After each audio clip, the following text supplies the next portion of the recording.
What's going on, guys? It's Cliffy here. Welcome back to another Ashes cricket video. Today we're going to be taking a look at the player faces and player ratings for Australia and England, the two licensed teams in this game. And we are going to start with Australia, and their captain is on there, Steve Smith. He surely has to be the highest rated player, but we will go and just have a quick look. So the identity we don't really need to worry about too much.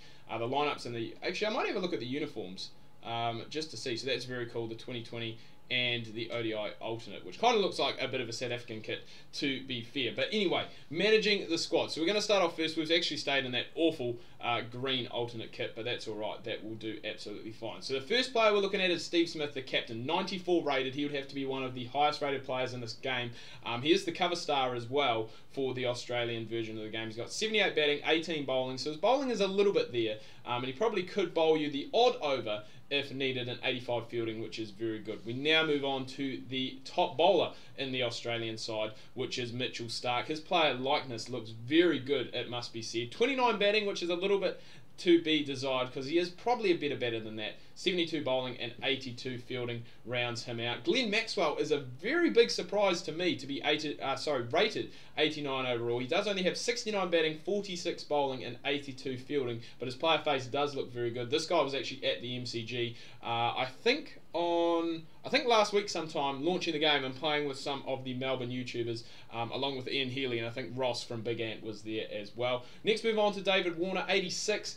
Probably a little bit low for a guy of his quality, especially with only 70 batting, but again, his fielding does make up for it with 83 and 5 bowling. I think he's a bit better than that. He might possibly, depending on I guess the layout the Australians go with in the Ashes, if they go with a batsman at 6, you could possibly see him trundle down, bowl some leg spin, or even some seam ups. I think he's done that in South Africa before. Next is the top rated wicketkeeper, which I'm not really too happy about. A lot of people are saying he's not going to be the Ashes wicketkeeper, and that is Matthew Wade. 64 batting, 4 bowling, so he can trundle down just a touch, and 89 fielding. His player face does look fairly good though, and fairly accurate. James Pattinson is the second best bowler. He is actually missing the Ashes due to, I think, another leg injury. The guy has just been so unlucky lately, just with his injuries, because a lot of people were saying that possibly if Pattinson was fit, that Pattinson could bat at number 7, and it would mean that they could have the pace quartet of Hazlewood, Pattinson, Starc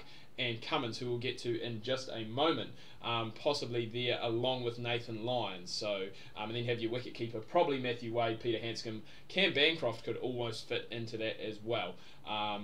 But I think a little bit low, 79 for Pattinson, for a guy of his ability. He is still relatively young. I think he's only about 26, 27, so he does still have a few years ahead of him in his international career. Peter Handscomb with that 89 fielding, I think a lot of people will be using him as a wicketkeeper. Player face doesn't actually look that good, and I don't think it represents him as good as it probably will. 61 batting does leave a little bit to be desired, but if you're batting him down at number 6 or number 7, then you want your top 4 or 5 to be getting those jobs done with the bat. Next we move on to Joshy Hazlewood, who he looks pretty good to be fair. 64 bowling, 66 fielding and 8 batting. He is a bit of a bunny. I still remember that time he got run out in that one day against New Zealand in Auckland when Stoinis was going absolutely mad down the other end. We next move on to Nice Gary with 64 bowling, 9 batting, 75 fielding, and he does look very good, it must be said. Aaron Finch, who probably won't be taking part in this Ashes series, well, the test match part of it, I mean the limited overs, he is probably almost a shoo-in at the top of the order for Australia. He does have 63 batting, 8 bowling. He can twerk them down a little bit. I've seen him do it for the Auckland Aces, and I have seen him do it, I think, in Australian colours as well, but I could be wrong. 77 fielding. The one thing we are getting from this Australian side is that they are a very good fielding side. Shaun Marsh, 77 rated. He does have 62 batting, 77 fielding. Usman Khawaja, who I'm not really too sure about that player figure, to be fair. 63 batting and 71 fielding, has a 76 rating. Pat Cummins, 61 bowling, 15 batting and 68 fielding. He does look very good. He was one of the guys who was released on social media. Then we have Renshaw, who hasn't made too many runs leading up to this Ashes series, and a lot of people saying that possibly his head could be on the chopping block if he doesn't. Well, I think he actually just got out for single figures. I was looking on Facebook just before in Brisbane against New South Wales. So 59 batting, I think, is a bit low for him, especially with how young he is and how much he can develop into a good player. Hilton Cartwright, who a lot of people are saying is going to be the number 6 for Australia in the first Ashes Test. He has 55 batting, only 35 bowling, so you wouldn't really want to use him too much in this game.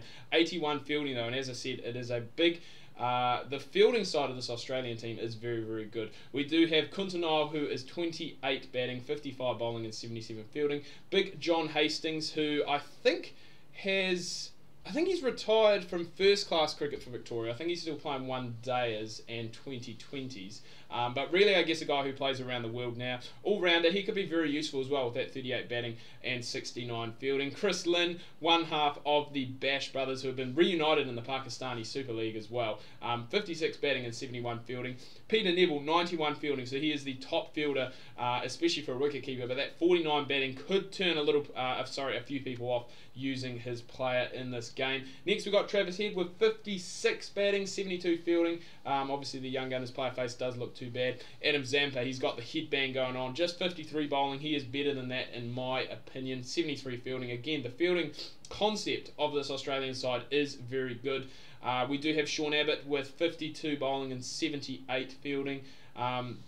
Behrendorff, I don't think a lot of people will be using, 55 and 54 respectively.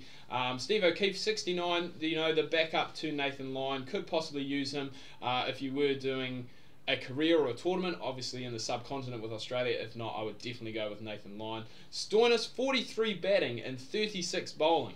82 fielding though. Player face does look pretty good. Moises, 50, 36 and 80. Player face looks very good. Curtis Patterson, I'm not really too sure who this is. I think he's the opening batsman for one of the Sydney franchises. We then have Big Billy, 55, 57. Jai Richardson, 41, 48 and 65. Definitely a guy you could probably use in limited overs games and could quite potentially bat number 8 for you with that 41 batting. Mitchell Marsh, he has slid downhill big time. 44 batting, 34 bowling and 81 fielding. Ashton Turner, again, fielding in this Australian side is very, very good. And finally, Mitchell Swepson, who is 6 batting, 44 bowling and 54 fielding for the young leg spinner from Queensland. So that went on actually a fair bit longer than I would have liked. So we're going to go and race through the England ones as well. We won't worry too much about going and looking into the uniforms. So up first is Alistair Cook, 93 rated. He is their top player, as you would expect. 77 with the bat and 83 in the field. Player face looks very good. I believe he is one of the ones who was released on social media as well. James Anderson, 73 again. That player face looks very good. And fielding does seem to be good for this England side as well with 82. Broad, 69 bowling. That is definitely too low for him. And 84 fielding for an 86 rated player. We then do have Joe Root. Again, 69 batting. I don't think that's enough for a player of his quality with 84 fielding. Johnny Bairstow, 64 and 92. So actually, they have rated him a better fielder than Peter Neville. And he has really developed into a very good wicketkeeper over the past 2 to 3 years. Ewan Morgan, who we won't see in the test matches but probably will see in the limited overs, much like Aaron Finch, 67 batting and 79 fielding. Ben Stokes, 56, 49 and 83. Whether we will see him down under this summer is still to be seen. Moeen Ali, 55, 51 and 74. Player face does look pretty good as well.